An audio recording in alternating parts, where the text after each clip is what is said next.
his voice, loud, slurred, certain. "Brittany, we need to talk." The music cut, the room changed temperature, and my ex-husband, the man who cheated on me, married someone else, and spent 3 years being completely irrelevant to my life, was standing in the middle of my wedding reception like he had earned the right to be there.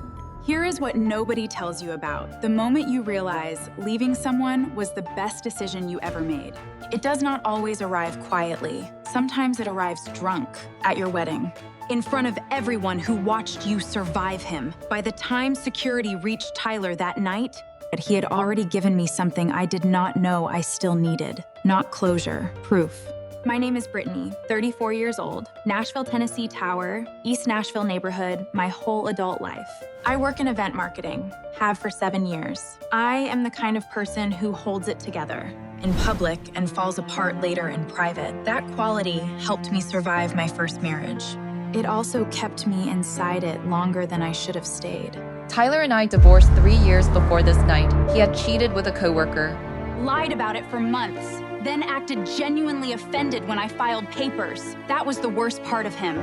Not the cheating, the entitlement, the way he behaved like my pain was an inconvenience. He had not budgeted for. He wanted forgiveness without consequences. He wanted a clean exit and a backup plan. He wanted me heartbroken but still available. Instead, I left. The first year was not pretty, and I am not going to pretend otherwise. I cried in grocery store parking lots. I blocked and unblocked his number more times than I want to admit. I went to therapy, I stopped sleeping, then I slept too much. But slowly, my life got bigger. I moved into an apartment in East Nashville with terrible water pressure and windows I loved anyway. I changed jobs. I started saying yes to things, dinners, weekend trips, live music on Thursdays. And then I met Noah, not dramatically, no spilled coffee, no airport moment, just a backyard cookout. A friend of a friend holding a paper plate and listening more than he talked. Calm eyes, low laugh, the kind of steady energy that made everyone around him seem louder by comparison.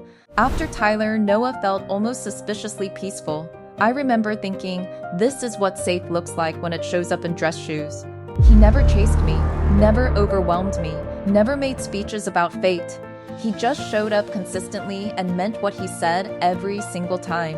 That was how I knew it was real. Not fireworks, relief. He proposed on a quiet Sunday morning in our kitchen. I was still in socks. He was making coffee. No audience. No hidden photographer. Just Noah and one sentence. "I want a life with you that feels safe."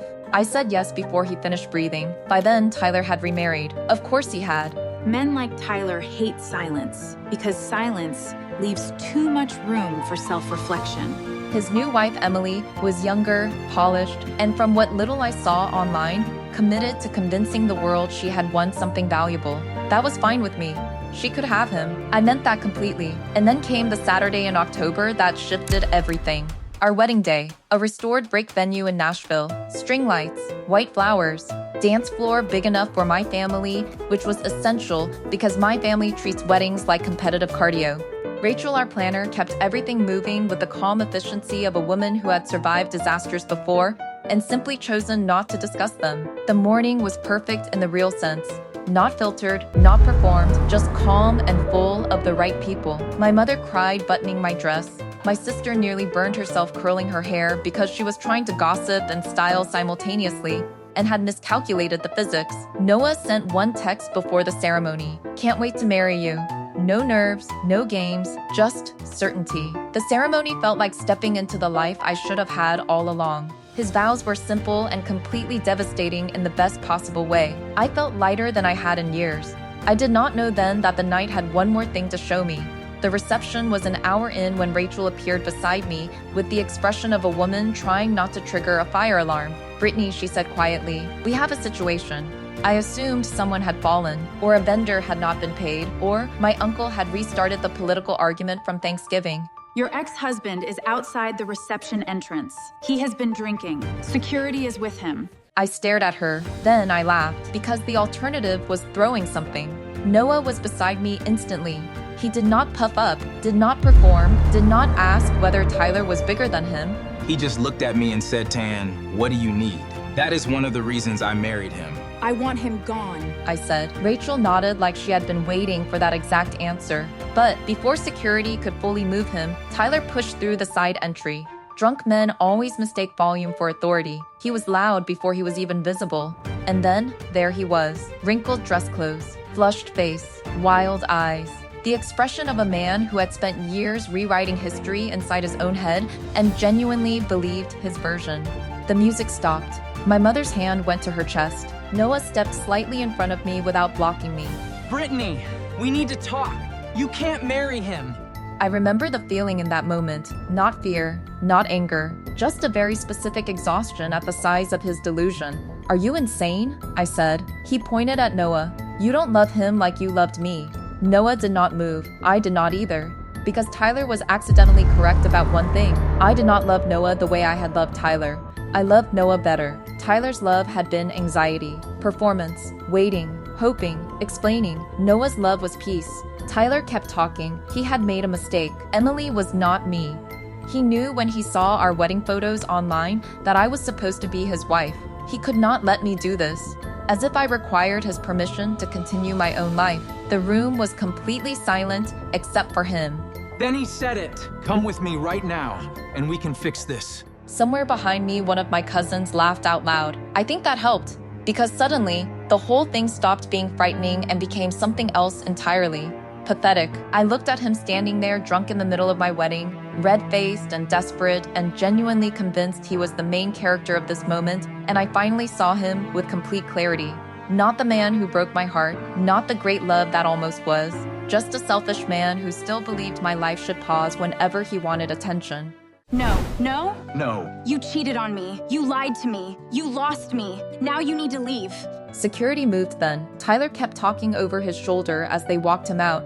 Something about second chances and mistakes and how I would regret this. The doors closed behind him.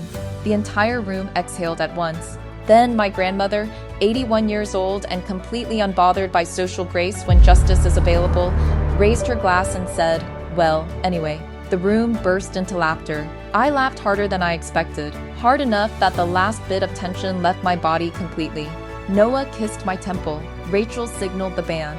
My sister fixed my veil like we were simply resetting a scene, and then I danced. That is my favorite part of this story. Not Tyler getting escorted out, not the look on his face when I said no. What came after? I danced with Noah. With my father, with my cousins and my friends and every woman in that room who had watched me survive that first marriage and knew exactly what this night meant. I danced until my feet hurt and my lipstick was gone and my hair was falling out of its pins. I danced until 2 a.m. 1 week later, Karma showed up wearing heels. Someone had posted a video of Tyler's performance online, not a viral account, just the usual family stories that spread farther than anyone expects. Emily saw it.